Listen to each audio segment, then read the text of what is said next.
तो MP board के class 12th के विद्यार्थियों, एमपी बोर्ड में आपका प्री बोर्ड का उसे हिंदी का 17 जनवरी के दिन पेपर है।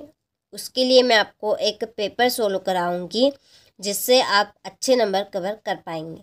पूरे के पूरे नंबर यदि आप कवर करना चाहते हैं तो इसके लिए देखिए मैं आपको 2 पेपर दूंगी। तो ये आपका सेट बी है और ये आपका सेट ए है, जो मैं आपको सॉल्यूशन के साथ पहले बता चुकी हूँ। आपने नहीं देखा हो तो आप चैनल पर जाकर देख सकते हैं। देखिए, आप एमपी बोर्ड के किसी भी जिले से हो या आप कोई से भी ग्रामीण क्षेत्र से हो, आपका कोई सा भी पेपर आए, किसी भी तरह का आपका पेपर का फॉन्टर है, उस पर आपको जाना नहीं है।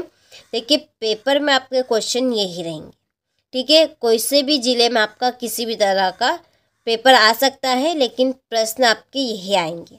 तो आपको उसके लिए ये दोनों प्रश्न पत्र कंप्लीट कर लेने हैं, पूरे के पूरे नंबर आपके कवर हो जाएंगे, ठीक है। तो चलिए वीडियो को हम शुरू करते हैं और बढ़ते हैं प्रश्न की ओर। आपको अच्छे से इसको धैर्य शांति पूर्वक देखना है। तो देखिए, पहले प्रश्न में सही विकल्प का चयन कर लिखिए। पहला क्वेश्चन है इसका कि दिन जल्दी जल्दी ढलता है बच्चे के इस काव्य संग्रह से लिया गया है। बच्चे के किस काव्य संग्रह से इसको लिया गया है? तो यदि आपने ये चैप्टर पढ़ा होगा तो आपको पता होगा कि कौन से काव्य संग्रह से इसको लिया गया है। तो देखिए, इसका आंसर आपका रहेगा निशा निमंत्रण से।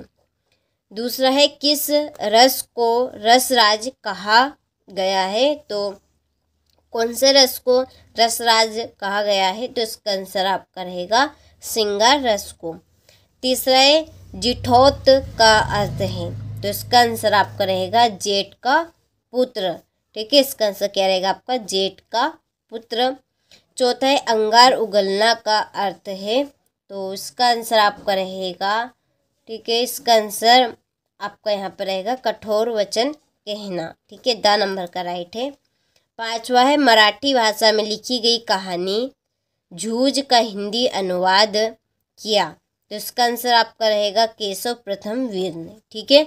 चलिए, तो आपने स्क्रीनशॉट ले लिया हो, नहीं लिया हो तो आप ले लीजिए और आपको अच्छे से कंप्लीट कर लेना है। ये इंग्लिश मीडियम और हिंदी मीडियम दोनों के लिए रहेगा, तो आपको दोनों को अच्छे से इसको कंप्लीट करना है। छठा है, भारत में पहला छापखाना खुला? तो भारत में पहला छापखाना खुला कौन से सन में? तो इसका आंसर आपका रहेगा 1556 ईस्वी में, ठीक है। दूसरा, रिक्त स्थानों में सही शब्द का चयन कर लिखिए। पहला है आपका, कविता के पंख लगाकर उड़ने के माने डेडेस किया जाने? तो इसका आपका आंसर रहेगा चिड़िया। दूसरा है, भक्ति काल को हिंदी पद्य साहित्य का डेडेस माना जाता है? स्वर्ण युग की रजत युग की प्रथम युग? तो इसका आंसर आपका रहेगा स्वर्ण युग। तीसरा है, काव्य का शरीर डेडेस को कहा जाता है? छंद की, अलंकार की, रस? तो रस को कहा जाता है, सभी को पता है ये तो। चौथा है, मेला आंचल उपन्यास के लेखक डेडेस है? कौन है? फणीश्वर नाथ रेणु की विष्णु खरे या प्रेमचंद्र? तो इसका आंसर आपका रहेगा फणीश्वर नाथ रेणु, ठीक है। पांचवा है, डेडेस काव्यों में किसी बात को साधारण रूप से कहा जाता है? तो वो कौन सा है? संकेत वाचक वाक्य की, विधि वाचक वाक्य की, प्रश्नवाचक वाक्य है? तो इसका आपका आंसर रहेगा विधि वाचक वाक्य। पांचवा, यशोधर बाबू मूल रूप से डेडेस के रहने वाले थे? कहाँ के? गोरखपुर के, कुमाऊं के कि दतिया के? तो ये आपके कुमाऊं के रहने वाले थे। छठा है, संपादक के नाम पत्र स्तंभ डेडेस को प्रतिबिंब करता है? कौन? जनपद, तानाशाही, अवसरवाद? तो इसका आंसर आपका रहेगा जनमत, ठीक है। इसमें क्या आएगा आपका? जनमत, ठीक है। चलिए, तो ये हमने रिक्त स्थान कंप्लीट कर ली है, तो स्क्रीनशॉट आप ले लीजिए अच्छे से। फिर ये सही जोड़ी बनाकर लिखिए। पहला है बादल राग, तो इसकी आपकी जोड़ी रहेगी निराला। दूसरी, वर्ण के बोलने में लगा समय, इसकी जोड़ी है आपकी मात्रा। पहलवान की ढोलक, इसकी जोड़ी है फणीश्वर नाथ रेणु। प्रश्नवाचक निपात शब्द, क्या और कब रहेंगे? अतीत के दबे पाँव, ओम धानवी और प्ले विद द वर्ड, इसकी जोड़ी है WH और डेन।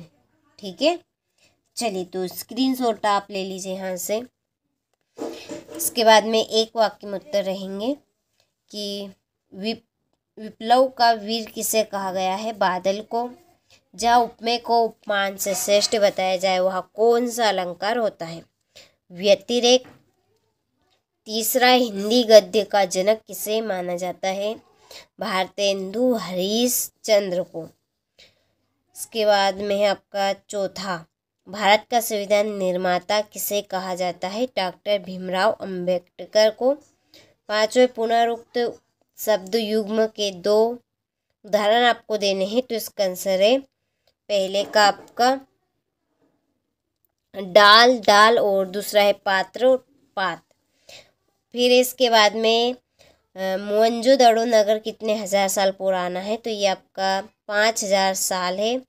कौन सा स्तंभ जनमत को प्रतिबिंब करता है? तो चौथा। ठीक है, चलिए तो यहाँ से आप स्क्रीनशॉट ले लीजिए अच्छे से।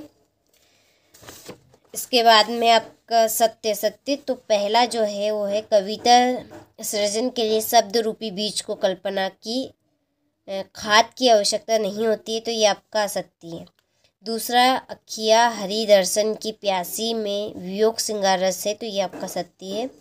तीसरा, क्रंदन का अर्थ प्रसन्न होना है, तो ये आपका असत्य। चौथा है गुरुत्वाकर्षण तकनीकी शब्द है, तो ये आपका सत्य है। पांचवा, कविताओं के साथ खेलते हुए लेखक आनंद को 2 बड़ी शक्तियाँ प्राप्त हुई, तो ये आपका सत्य है। और सातवां आपका असत्य रहेगा। ठीक है, चलिए इसके बाद में छठा प्रश्न, ये आपका 2 नंबर का रहेगा कि प्रगतिवाद के 2 कवियों के नाम आपको देने और प्रत्येक की एक रचना बतानी है। स्नेह सुरा से क्या सही है? प्रसाद गुण संपन्न कविताओं की 2 प्रमुख विशेषता आपको लिखनी है। विरोधाभास अलंकार की परिभाषा देनी है। निबंध को कसौटी क्यों कहा है? गद्य की आपको बताना है। लागन न चुकाने पर जमींदार ने भक्तिन को क्या सजा दी थी? ठीक है, लोकोक्ति और मुहावरे में आपको अंतर बताने हैं।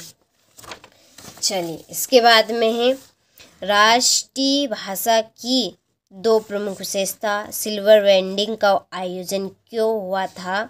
एक अच्छे लेखन के लिए ध्यान देने योग्य 2 बातें आपको देनी है। तो ये आपके 2 नंबर के प्रश्न खत्म हो गए। इसके बाद में 3 नंबर वाले प्रश्न हैं।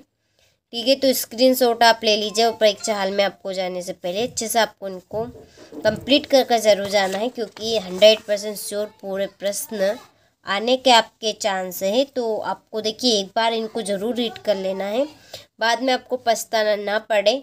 ठीक है, परीक्षा देकर, इसलिए आप पहले एक बार कंप्लीट कर चले जाइए, क्योंकि काफ़ी इंपॉर्टेंट प्रश्न और 100% श्योर पूरे आएंगे। ठीक है, 22वें प्रश्न में आपको एक आवेदन देना है बुक बैंक से पुस्तकें प्राप्ति लेने हेतु। 23वें प्रश्न में आपको एक निबंध कंप्लीट करना है रूपरेखा सहित।